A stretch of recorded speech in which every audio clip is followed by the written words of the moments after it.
Começa agora o programa Espírito e Vida, uma produção da Federação Espírita do Rio Grande do Norte.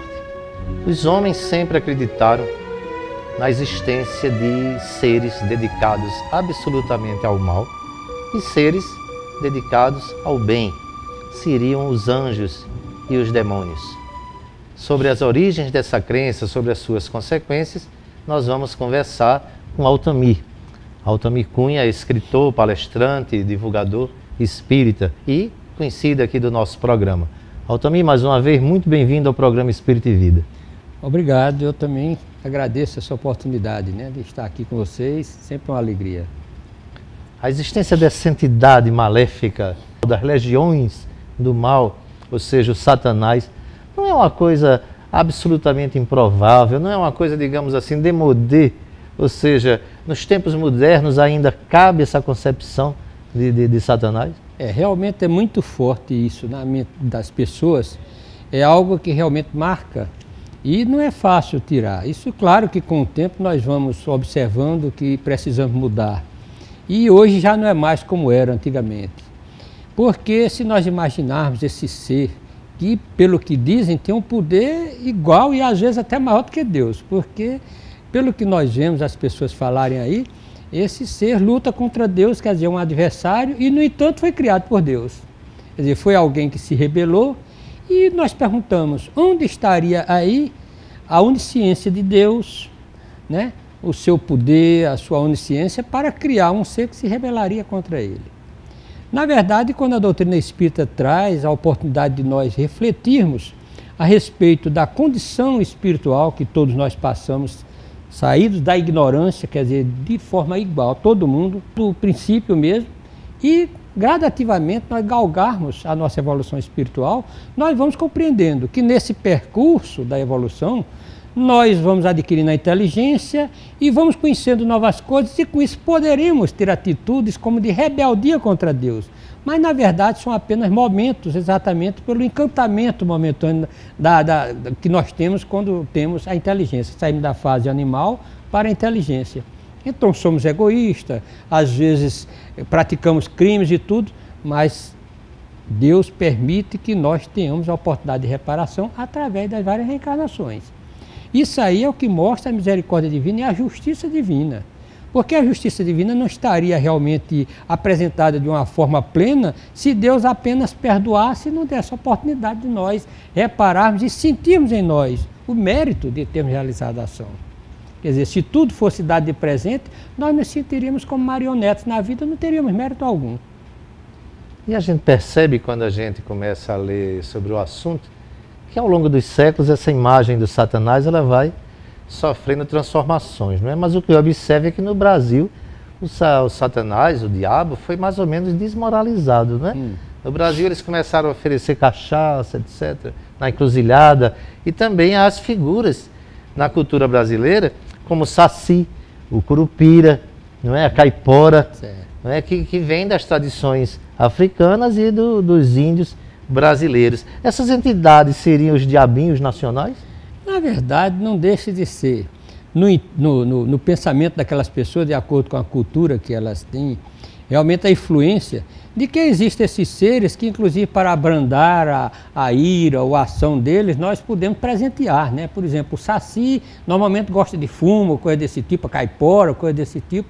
Então, da mesma forma, inclusive, com certos espíritos rebeldes. Trazemos ainda para o meio espiritualista, de uma maneira geral, mas não espírita, onde nós sabemos que há espíritos que precisam de certas ofertas para abrandar a sua ira ou para realizar trabalhos para nos beneficiar. Então o homem ainda no seu processo de desenvolvimento, embora tenha alcançado intelectualmente altos níveis, mas no que diz respeito à espiritualidade, ele precisa progredir mais para compreender exatamente a lei divina dentro de uma situação que representa uma justa lei. E representa para todos nós oportunidades idênticas. Então, a partir do momento em que eu simplesmente presenteando um espírito, eu elimino todos os meus problemas, e aí? Por que os problemas me aconteceram? Se aconteceram é porque eu os merecia. Se alguém realiza simplesmente com presente e eu não tenho mérito algum, eu estou transferindo a minha responsabilidade para o outro. Aí é onde nós vemos igrejas, inclusive, e tudo que criaram posteriormente, onde o forte é exatamente esse, você realizar trabalhos para que você tenha prosperidade espiritual e material, e muitas vezes vinculado à questão dessas ofertas, dessas coisas. Então o Deus passou um Deus mais comercial do que um Deus espírito, vamos dizer assim. Na Grécia Antiga, os gregos colocavam oferendas nas encruzilhadas para Apolo. Os judeus, quando eles pecavam, eles poderiam oferecer um bode ao sacrifício. O bode espiava o pecado por aquele que fazia o sacrifício. Daí a expressão bode expiatório. Rapidamente, Altamir, para a gente fechar o bloco, como é que o Espiritismo vê as figuras dos Exus, Pombagiras, etc.? Olha, são entidades que, na verdade, estão ainda dentro naquela condição dos seus ciclos evolutivos e que têm aquelas ideias, aquela maneira, de acordo com a cultura que herdaram, porque você sabe que o espírito, por desencarnar, não quer dizer que de imediato ele realize um salto evolutivo, não. Ele mantém-se até que gradativamente vá se liberando e compreendendo e liberando-se daquelas coisas que dificultavam o seu processo evolutivo. Porque a partir do momento em que nós, como nos dizemos seres mais esclarecidos, e vamos pedir favores a espírito nessas condições, nós estamos também contribuindo para a permanência daqueles espíritos naquela condição de servidores e não daqueles que lutam para evoluir. Esclarecê-los, né? Orientá-los. Esclarecê-los. Então o que nós vemos? As representações de acordo com o que nós temos. A representação do mal, então, dão nomes especiais. A pessoa diz, fulano de tal, vamos dizer, era muito tradicional em algumas práticas, a figura que era mais de farras, por exemplo, de boemia, a figura que era mais ligada à prostituição, figura feminina. Então sempre tem uma denominação de acordo com os próprios vícios e tendências que nós trazemos dentro de nós. Com a sua própria índole, não é verdade? Altamir, a gente vai fazer uma parada, daqui a pouco a gente volta, continuando a conversar sobre esse tema, anjos e demônios. Não saiam daí, a gente volta já.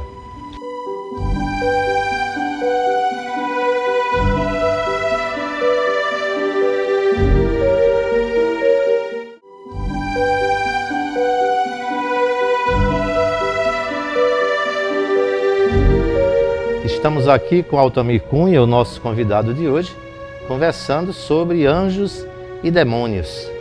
Altamir, o que é que são os anjos? Como é que se explica a existência dessas entidades? São frutos apenas da imaginação popular? Porque, inclusive, há toda uma hierarquia, né? Arcanjos, querubins, serafins, tronos, potestades, não é? Como é que o Espiritismo vê a existência dos anjos? Mostrando que, como existe o outro extremo, que algumas pessoas falam na questão do demônio como ser pro mal e criado daquela maneira, nós vemos que os anjos, na visão espírita, não são aqueles que desde o princípio foram anjos. São espíritos de nós, homens, nós seres humanos, que partiram também do princípio, evoluíram, atingiram aquela condição de superioridade espiritual e hoje realmente eles estão nessa condição, mas na verdade não quer dizer que Deus criou especialmente seres para ficar ao lado dele, e o que as pessoas nas tradições religiosas dizem, ali a tocar harpa, né? Alguns simplesmente... cantando aleluia. Seria realmente muito monótono, né? Nós vemos uma situação dessa, você chegar a um ponto de evoluir e ficar agora tocando harpa o tempo todo, ali ao lado do Senhor.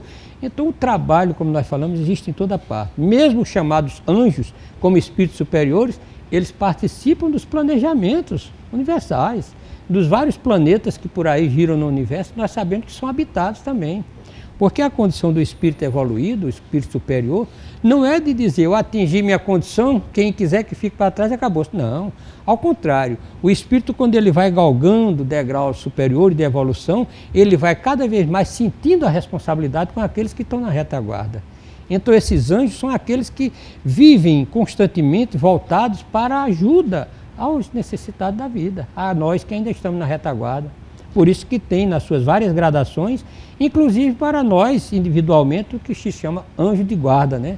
O anjo guardião. O anjo Poderíamos guardião. Então, digamos assim, identificar os anjos com o que nós espíritas chamamos de guias, mentores, protetores espirituais?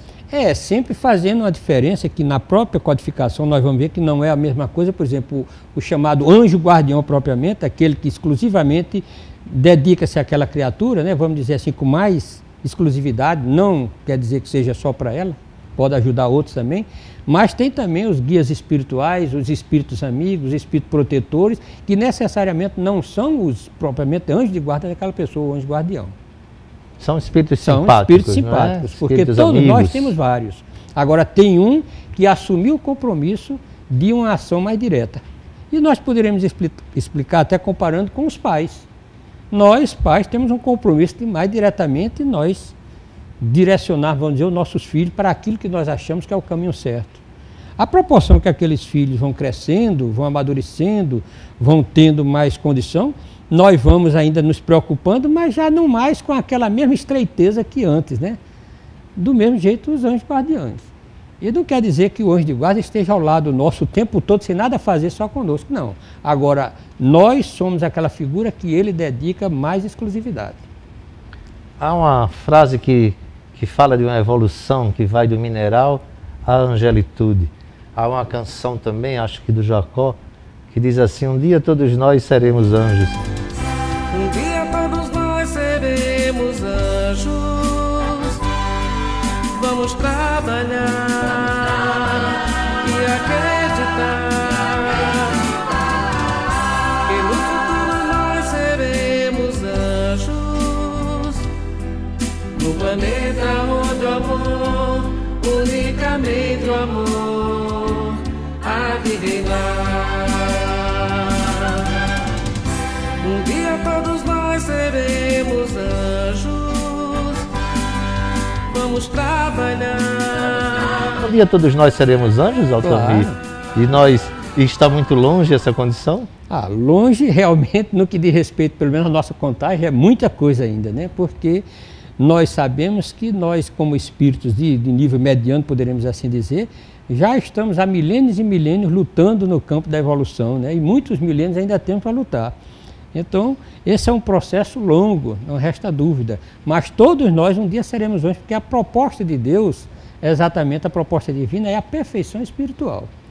E a perfeição espiritual, todos nós, mesmo aqueles que hoje nós vemos como inimigos da sociedade, que praticam crimes hediondos, que realmente vivem totalmente, vamos dizer assim, afastados de Deus, como diz na linguagem comum, Deus não se afasta deles. Deus, como Pai, continua e, na certeza, um dia eles vão mudar.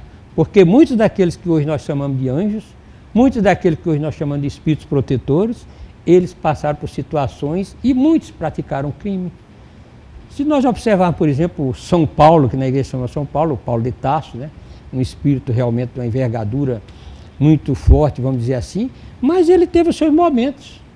Ele mandou apedrejar, ele perseguiu os cristãos e um dia despertou e recompôs-se através do trabalho e da dedicação ao cristianismo e à humanidade de uma maneira geral. Um trabalho de reforma íntima, na verdade. Vamos voltar agora às entidades devotadas ao mal. Essas entidades, esses espíritos ainda ligados a esse tipo de atitude, eles têm possibilidade? É possível que eles façam mal aos encarnados?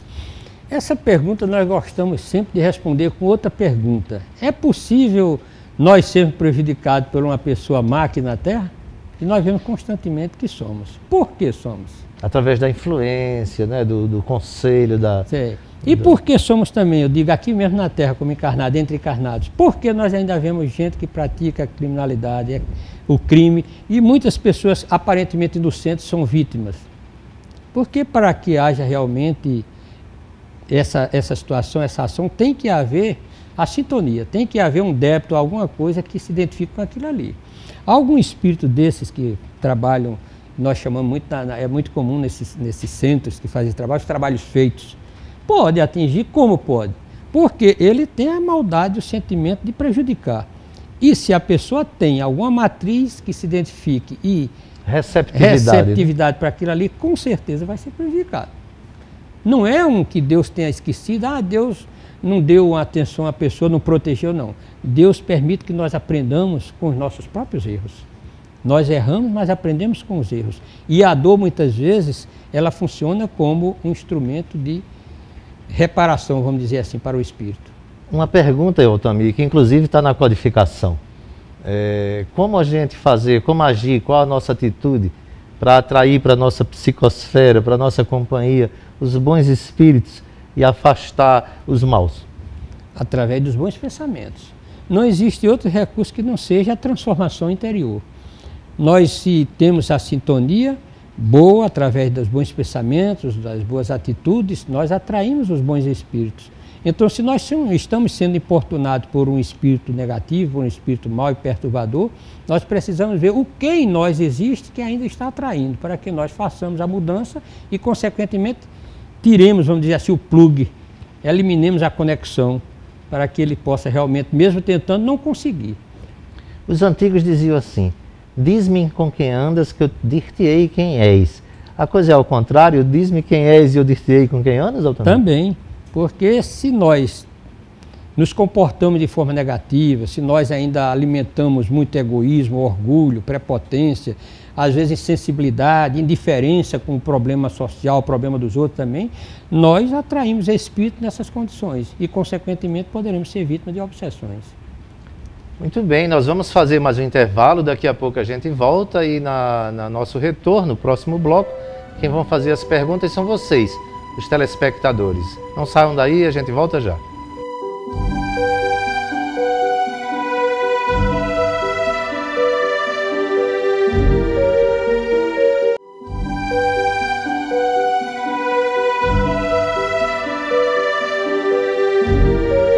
Estamos de volta com o programa Espírito e Vida, e nesse quadro quem vai fazer a pergunta ao Altamir Cunha, o nosso convidado de hoje, são os nossos telespectadores.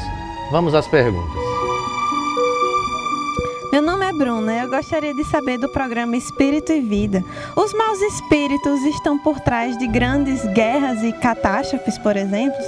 E como é que Deus permite a existência desses agentes do mal?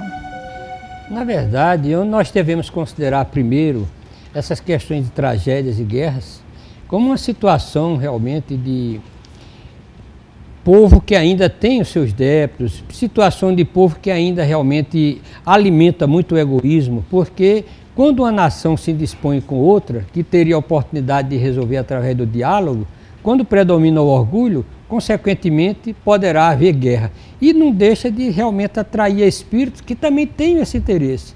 Porque da mesma forma que nós mantemos aquele espírito de nacionalidade, na espiritualidade também tem espíritos que mantêm aquela nacionalidade, vamos dizer assim, de lutar por um povo, por aquela nação que ele pertenceu, e muitas vezes agem, se não tiver a evolução necessária, no sentido de influenciar o seu dirigente. Dependendo das afinidades que tenha, ela poderá sugerir maus ideias que possa conduzir. Agora, claro, tudo isso acontece de acordo também com as necessidades kármicas daquele povo. Na verdade, Deus não permite a existência, não vamos dizer assim, permitir, querer que exista o agente do mal. Ele permite que nós usemos o nosso livre-arbítrio e muitas vezes nós nos desencaminhamos, nós vamos de encontro às leis divinas, só que da mesma maneira que Ele nos concedeu o livre-arbítrio, Ele nos concede a responsabilidade com os nossos atos. Meu nome é Rafael, eu gostaria de saber do programa Espírito e Vida, se homens com Mussolini, Bin Laden, Adolfo Hitler, se eles vieram exclusivamente só para fazer o mal? É o seguinte, quando nós realmente temos as nossas atitudes, os pensamentos que nós temos, nós sempre atraímos espíritos afins. Então, onde quer que existam pessoas reunidas ou pessoas com maus propósitos, existirão sempre espíritos inspirando aquilo ali. Mas mesmo assim não deixa de existir bons espíritos tentando dissuadi-los daquela situação de maldade. Agora vai exatamente resultar a questão da aceitação. O que aquela pessoa, aquele grupo de pessoas aceita? Se as sugestões dos bons espíritos ou dos maus espíritos. Por isso que acreditamos que espíritos como esses que foram citados, criaturas como essas, eles se identificaram mais com os espíritos do mal, porque causaram tanto mal à humanidade, causaram tanto sofrimento e tanta morte, que só podem ter sido realmente intuídos por espíritos maldosos. No entanto, nada acontece por acaso. Quando uma coletividade, uma nação, um povo realmente se submete a esses tipos de sacrifício, eles estão tendo a oportunidade do resgate para poder realmente, liberados da consciência culpada, possam se candidatar no futuro a reparar os erros de forma também, quem sabe, heróica, né? Nós vemos o caso, por exemplo, de Judas, depois do que aconteceu naquele caso de Jesus, na França, submetendo-se ao sacrifício da própria vida, para que apagasse da consciência o sentimento de culpa. É isso que normalmente acontece. Ou seja, Deus concede o livre-arbítrio, mas concede a liberdade, a responsabilidade pelos nossos atos. Muito bem. Nós vamos agora ao nosso próximo quadro, que é Dicas de Leitura. Quem vai orientar os nossos telespectadores interessados pelo assunto, desejando aprofundar os seus conhecimentos, continua sendo o nosso Altamir. Altamir, o que é que você sugere para os nossos telespectadores para aprofundar o conhecimento a respeito desse tema? Nós sugerimos, como falamos também na questão de anjos também, né, demônios, vai novamente aqui, a gente cita a questão do livro O Céu e o Inferno, que é muito importante, né?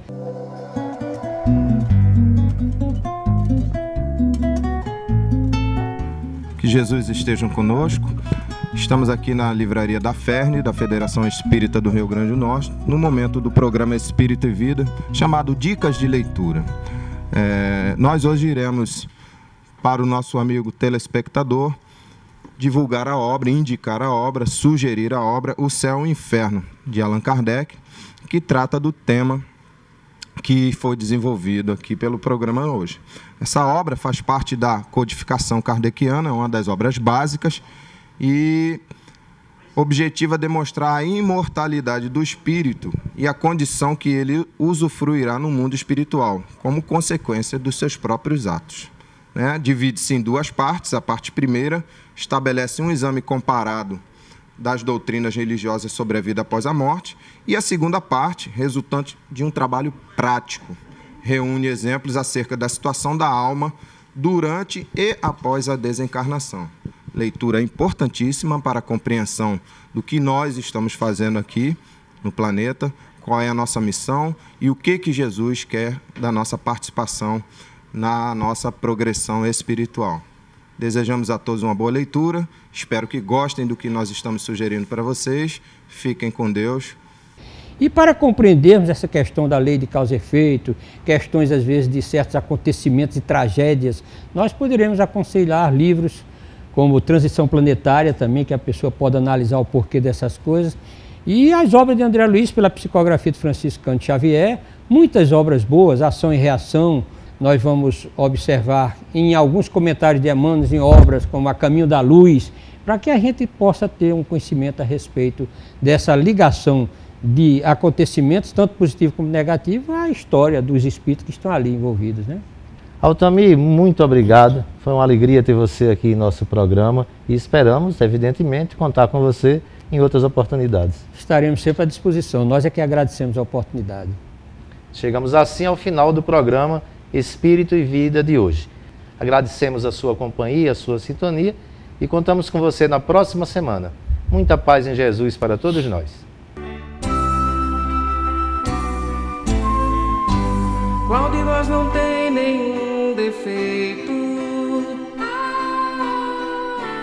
Qual de nós não tem uma virtude? Precisamos só achar o jeito de suavizar o lado rude. Vamos ajudar-nos mutuamente e somar as nossas qualidades para fazer um mundo diferente e tirar a força da maldade. Um dia todos nós seremos anjos. Vamos trabalhar e acreditar que no futuro nós seremos anjos, num planeta onde o amor, unicamente o amor, há de reinar. E assim será. A felicidade só começa quando cessam as desigualdades.